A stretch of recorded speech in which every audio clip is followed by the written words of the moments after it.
So much happened here 7 days ago in Spielberg, 10 corners, but full of action. 3 left turns in all. The most prominent of those, the 2 left-handers at turns 6 and 7. Best race lap still stands from last year's winner and last week's winner, Andrea Dovizioso.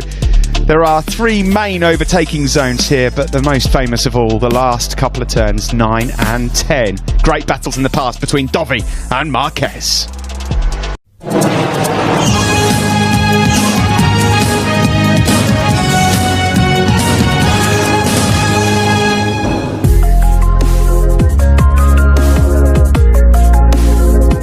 Good afternoon and welcome back to Austria, the Red Bull Ring circuit in Spielberg for the BMW M Grand Prix of Styria. The talking point as we come to you is that big grey cloud just above the grandstand there on top of the mountain overlooking this wonderful Red Bull Ring circuit as we get ourselves ready for the main event here. There's the famous bull and there is the aerial display that's just taken place here. No fans, but Red Bull at their home Grand Prix have a lot of hope here coming as Pol Espargaro will start from pole position for the first time in his career. The first ever time a KTM has been on pole as well, and an inaugural Styrian Grand Prix. A BMW M4 up for grabs for the winner later in the 900th Premier Class Grand Prix. Steve Day, Matt Birt and Simon Crafar to talk you through it, and at the moment I'm wondering whether we're going to be talking over a dry race or a wet race. Is that raining over there? It looked like it might be. Do not say that. Pol Espargaro then will come to a MotoGP grid for the first time, heading to pole position.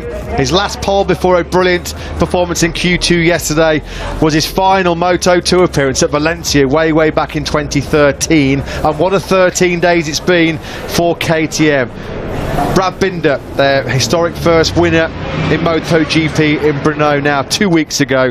Their first pole position yesterday in MotoGP, and what a day potentially for that man. Pit Byra, KTM Motorsport Director, and Mike Leitner, who's been so influential in the technical development of that KTM RC60. Now that is properly churning my stomach. No. Crikey. No. What are you doing?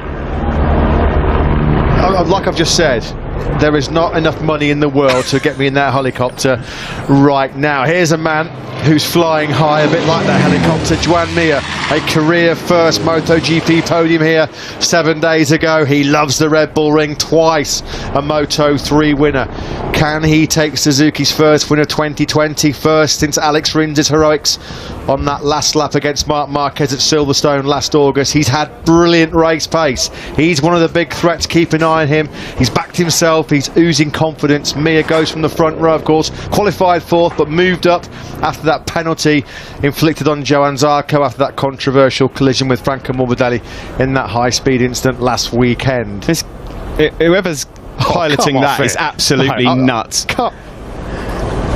So then, we come into this Grand Prix of Styria. Here's Johann Zarco. Don't forget, he will start from pit lane despite brilliance in qualifying yesterday. He was third on the grid. That's where he qualified anyway. He'll be hoping that it does shower. It's going to be a tough race with that broken right scaphe forward. He only had it operated on last Wednesday in Italy. Frantic work going on at the moment. This is as you enter the Red Bull Ring. You come into the entrance hall here, and who's that over there? The model of the world champion, Marc Marquez. It was announced yesterday that he's going to be sitting out for a while longer. The world champion would like to send a message to you at home watching. Terminator about him. I'll be back. Yeah, we can't wait, can we? Yeah, the shock announcement yesterday. We all thought Marc Marquez, recovering from that right humerus bone he fractured in Jerez, was on course to be returning potentially at the next Grand Prix, the first of our doubleheader in Misano on September the 13th. But the surprise announcement coming from HRC just after Q2 yesterday, it's going to be a rehabilitation that's going to go on for at least another 2 or 3 months. Question marks about whether Marquez will actually be fit enough to ride at any stage in this 2020 World Championship. And of course, with the main man absent, well, we'll have a new World Champion in 2020, and will that man be the new king? Fabio Quartararo Opened the season off with 2 brilliant victories. He's still the World Championship leader, 11 points clear of Dovizioso. But it is fair to say it's been a bit of a gruelling task here in Austria over the last week or so. He is not favoured to find the podium. He has had so much trouble under braking. They thought they'd fixed it, but it didn't look like they'd fixed it this morning in warm-up. Yeah, 2 key things have been affecting Fabio Quartararo this weekend: a lack of braking and a lack of horsepower, which is exactly what you need around this Red Bull Ring circuit. There's the new air fence and safety wall, implemented, of course, immediately after consultations with the riders, the Safety Commission, Dorna, the International Race Team Association. Rapid and swift action taken by the circuit organisers here at the Red Bull Ring and MotoGP management to install that makeshift protective barrier after the horrible incident involving Johann Zarco and Franco Morbidelli. About 200 miles an hour they contacted last weekend. Of course, the flying bikes, just missing Maverick Vinales and Valentino Rossi. But you have to give a big shout out to all of the MotoGP management, all the Red Bull Ring organisers for taking such swift and decisive action in the short space of time that they had available, Steve. Yeah, well, you know, it takes years to decide whether you're going to change a layout of a circuit. Yeah, they did that in days. That was all they could do, and I think they've done a grand job. Here is Taka Nakagami. All Honda's hopes then, in the absence of Marc Marquez, fall on the shoulders of Takaki Nakagami. He's 6th in the World Championship, and for good reason. He's been brilliant all season long. He starts on the front row for the first time. And we are ready to rumble here at Silverstone. Away we go. Brilliant start from Marquez. We go on the brakes then into turn 3. Miller then, he's not going for that unusual line this time. Defensive from Pollen. He knew it was coming. That's going to give him some great drive. Dobby's gone wide. Look at the drive though from Miller. Yeah, Polisbargo just got in a little bit too hot. He's coming. Miller is going to try and attack him on the brakes. He's going to try and fire. Miller's got the inside line. He'll squeeze Polisbargo out. They run these. Miller leads them. Coming into turn 4. The final lap. Trying to get on the way through. This also just brings Oliveira into the picture. But the move from the left-handers. This is all here, isn't it? This is the worst game for what he's doing. Oliveira, he's trying to find a way through on Polisbargo as well. In who ends up on the top step as well. Well, I cannot say he's not armed with crucial information about where Marquez has gone with you.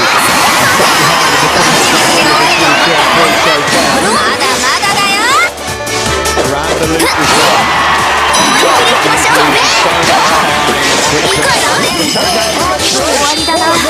What a move! Fantastic stuff, and Marquez really struggled to get that Honda fired up there. They're trying to go inside again though. Marquez goes through, takes it to line. Can he get the Honda stop though? Marquez having a bit. Look at the edge grip the Rings had coming through the loop at Aintree. He really did pick the pocket of Marquez there. Marquez on the twigs on the front end, coming through Nuffield. 1 lap to go here, the British fans are on there. Look at Vinales. Vinales coming right back into contention. 3 steps.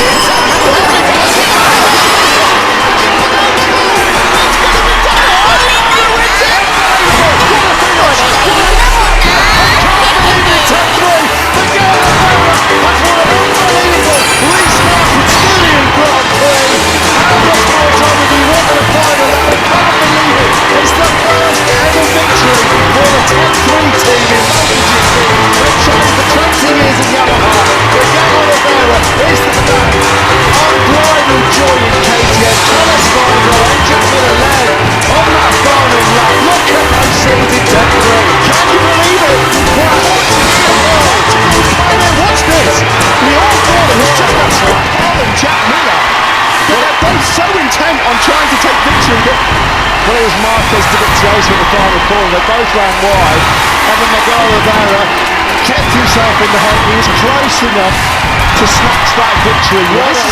This is turn 4. Black pass from Miller. Had to be done. He did it. But then the problem is with that is it just brings Oliveira into the tight. Now watch this into the last turn. Block pass. Miller thinks he's got it done. And then look at Oliveira. He keeps it pinned around turn 10. And Portugal's pioneer goes across the line in the Styrian Hills. It's Mount Miguel. Absolutely astonishing. Look at that. coming into turn 10. He was third. He comes out of turn 10 and he's going to win the steering Grand Prix. We've got Hervé Poncharal down in pit lane with Simon. That was spectacular from Alex Rins. He knew he had to do it on the final corner, but he wasn't sure whether to go outside or inside. What a fight by Marquez yet again. He laid it all on the line. But what a final corner by Alex Rins. On the penultimate lap, somehow he invented a move around the outside of Woodcote. That was because he had so much superior corner speed. Look at this. The drive, the corner speed, the edge grip he had.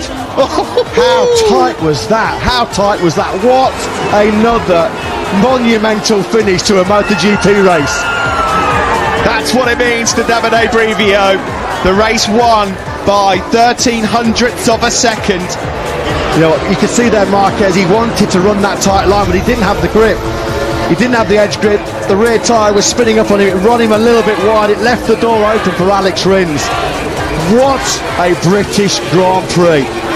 Marc Marquez did so much of the hard work, did all of the running, and he got pinched, what, half a metre from the line.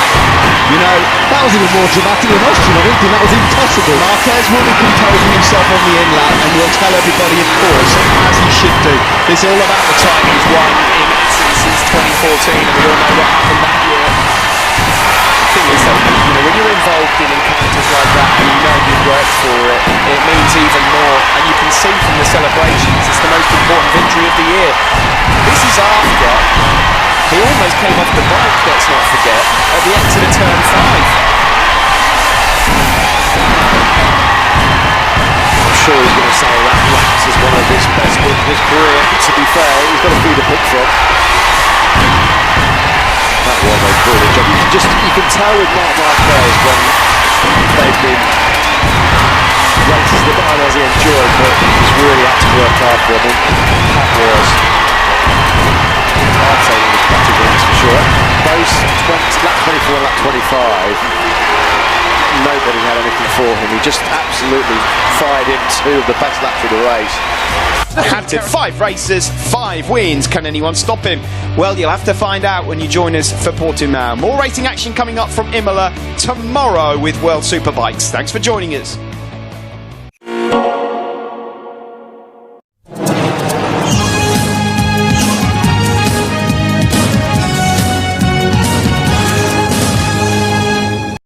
Sega.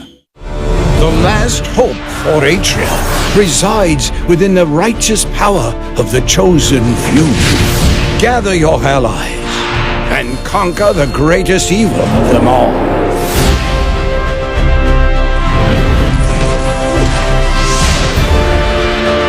Simple strategies, epic possibilities, puzzle and glory. Battle for free.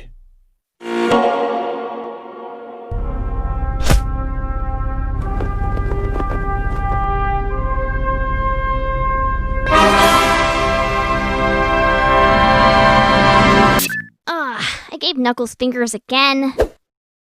What? Who'd you think was animating these? You boys can have this one, but I got next game.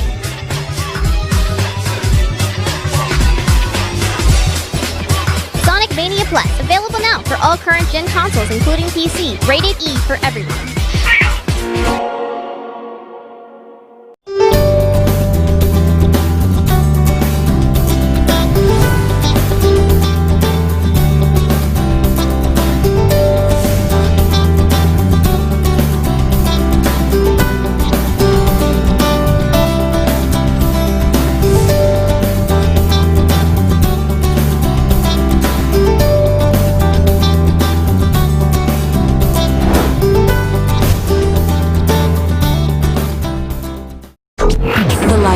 Tablet. It's time to dock. The future is now. Life Invader, the social networking site, announces its new tablet. It's not technology. It's your life. Technology.